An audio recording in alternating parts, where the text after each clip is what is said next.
Hola, ¿qué tal? Paz y bien, ¿cómo están ustedes? Aquí compartiendo esta idea, esta moción, esta inspiración de construir puentes. Tomando el tema del ecumenismo y el diálogo interreligioso, estamos con el licenciado Jorge Raúl Estrano. ¿Cómo estás? ¿Bien? Muy bien, padre, gracias. Bienvenidos a compartir esta cápsula. Hoy el tema sería que nos presentes las diferentes denominaciones cristianas. Para nosotros, para la audiencia, para que conozcamos más profundamente, ¿no? A ver, ¿por cuál empezamos? Aquí se llama cristiano. A ver, también somos cristianos nosotros, los católicos, ¿no? No. Cristianos, lo dijimos en una cápsula anterior. A ver. Cristiano es todo el que reconoce a Jesús, Señor de la historia, último referente axiológico, digamos, es en quien hay que mirarse para ver lo que está bien y lo que está mal, para decirlo simplemente. Y un dato que se sumó en estos últimos 70, 80 años, junto con el reconocimiento de Jesús, el reconocimiento de la Trinidad. Así es. Es decir, que llamamos cristianos a todos aquellos que reconocen a Jesús, Hijo de Dios, Señor de la historia, y a la Santísima Trinidad. Esto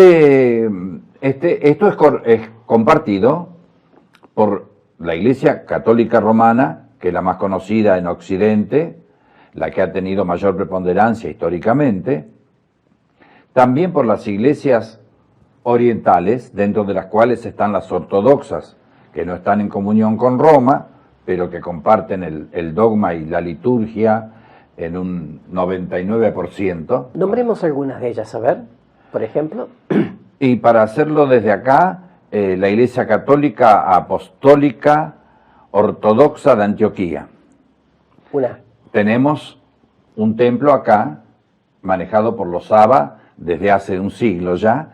Estaba primero el padre, el exarca Miguel Saba, y ahora está el padre Alejandro Saba. Ellos son católicos, apostólicos, ortodoxos. Esta es la novedad de las iglesias ortodoxas, para hacer un pequeño excursus, ¿no? Muchas de ellas tienen origen en algún apóstol. Claro. Lo que hace que tengan una dignidad similar a la de Roma. Claro. Que en un principio todos referían a Roma porque Roma era Pedro, y Pedro desde el primer siglo a él se recurría cuando había dificultades comunitarias o intercomunitarias. Así es. Eso se rompe con posterioridad. Hay problemas de dogma que no vamos a entrar, problemas políticos, como hay siempre entre Oriente y Occidente. El Papa era latino, estas iglesias eran orientales. Las distancias culturales eran enormes. Las distancias culturales enormes y no siempre se podían salvar. Y también están lo que se llaman iglesias católicas apostólicas romanas de rito oriental. Claro. Que tenemos un ejemplo acá en la calle Moreno, con el padre, era padre antes solamente, ahora también es obispo, de esa iglesia, que es una iglesia que obedece a Roma, pero tiene absolutamente toda su disciplina organizada desde hace 1500 años. Esto con respecto a los orientales. También tenemos la Iglesia Católica Ortodoxa griega, ¿no es cierto? La armenia. Sí, para nombrar. La rusa, ¿verdad? Hay varias. Sí. Hay varias. Claro. Y después tenemos en Occidente todo lo que surge a partir de la Reforma. La Reforma es un tema que no se puede ver solamente en una cápsula, pero fundamentalmente Lutero, con su revaloración del individuo, hizo que se produjera en Occidente una revolución que abarcó lo religioso, lo político, lo social y lo económico. Esto es increíble, por eso hemos conmemorado los 500 años de la Reforma. ¿Por qué? Y porque ha sido un hecho trascendente para el mundo religioso. Nosotros no nos podemos olvidar, como católicos romanos, que Lutero se va y se lleva todo el norte de Europa. Así es. Y esto pervive hasta el día de hoy. Coetáneamente, Eduardo VIII en Inglaterra tiene, después de haber sido el defensor de la fe, así lo había distinguido el Papa, hizo un catecismo Eduardo VIII, y está muy bien hecho, como habla de los sacramentos y todo lo demás, tiene un problema personal y eso no lo sabe manejar, no le lleva el apunte a su canciller, que era católico romano. Tomás Moro. Tomás Moro, Santo Tomás Moro ahora. Sí. Y toma distancia de Roma y después llega a un enfrentamiento total, nombrándose él jefe de la Iglesia y por supuesto sin ninguna comunión con Roma. Los anglicanos. Que son los anglicanos, porque es la iglesia de Inglaterra.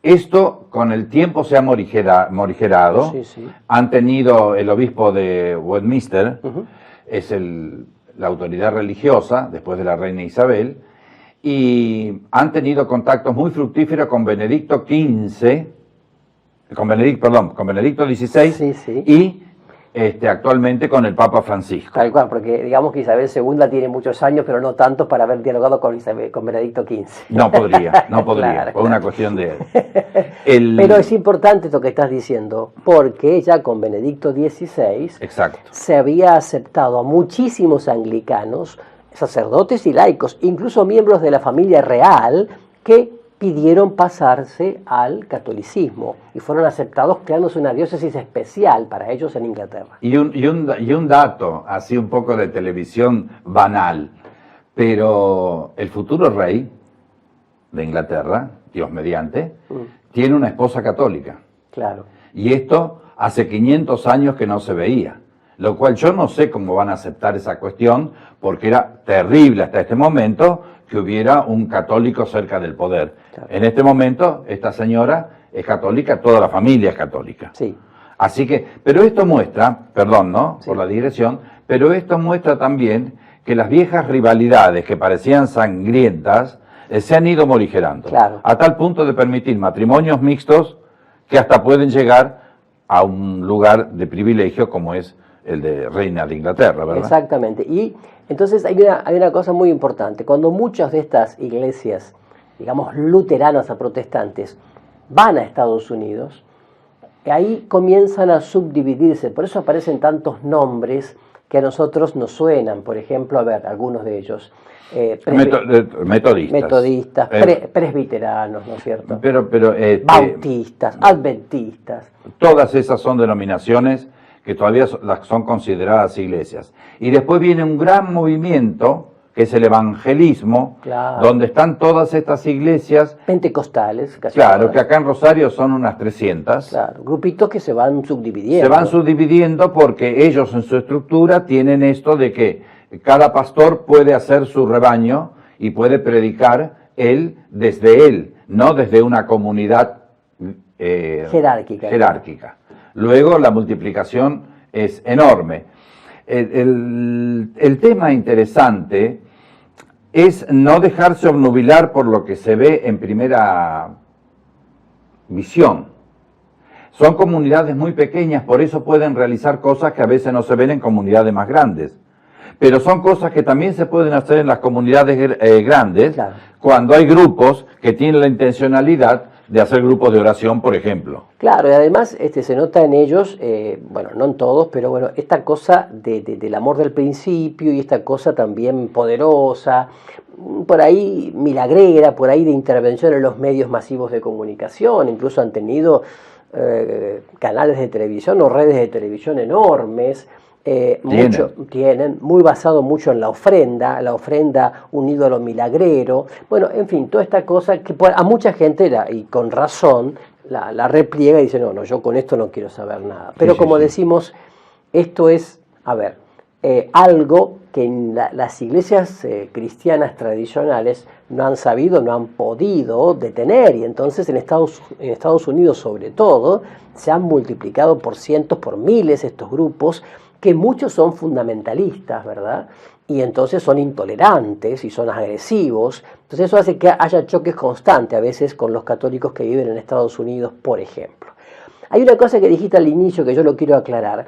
Dijiste que para ser considerado iglesia cristiana también había que tener un reconocimiento de la Santísima Trinidad, o sea, Dios como Padre Creador, Jesucristo Dios, Redentor y Salvador, el Espíritu Santo Santificador. Esto no ocurre con dos grupos que están muy presentes en América Latina, que son los mormones y los testigos de Jehová. No. Lo digo claramente Porque los mormones y los testigos de Jehová no son ni siquiera cristianos. No, claro. Entonces no podemos tener con ellos más que un diálogo cultural, por decirlo de alguna manera, porque andan dando vuelta ahora desde un punto de vista más bien de acción social. Sí. Y la gente no lo sabe. Ellos no, por más que el otro día le han regalado al Papa Francisco una imagen de Jesús de mármol, los recibió el Papa Francisco, ellos no lo consideran a Jesús Dios Salvador.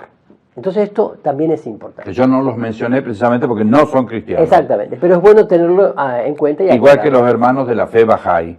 Claro. Que también fueron creados el siglo pasado, no, a principios de este siglo, y tienen su sede en Israel, su Vaticano en Israel es hermosísimo, pero tampoco son cristianos. Perfecto.